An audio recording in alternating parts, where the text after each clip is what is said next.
Assessore Rosolè, in tavolo di crisi per la Burgo a cui ha partecipato la Regione, oltre con l'assessorato al lavoro, anche con l'assessore Scoccimarro all'ambiente e con l'assessore Bini per le attività produttive. Qual è l'esito di questo confronto? L'amministrazione regionale ha ribadito il suo impegno su più fronti, sul mantenimento innanzitutto dei livelli occupazionali e sulla proroga dei contratti di solidarietà per i lavoratori.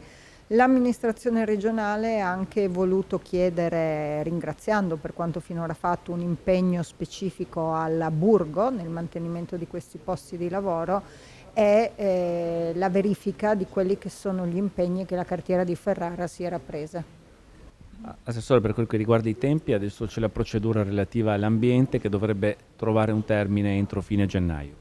La procedura all'ambiente deve trovare un termine il prima possibile, non appena la cartiera di Ferrara presenterà la documentazione richiesta, ma soprattutto dobbiamo correre contro il tempo per garantire la proroga degli ammortizzatori sociali che scadono i primi giorni di febbraio. Oggi presenti al tavolo è anche rappresentante di Friulia, quindi un impegno della Regione che si declina anche sul piano finanziario. No, impegni importanti della Regione che si declineranno se e solo quando gli imprenditori di Ferrara dimostreranno la voglia di proseguire nel progetto.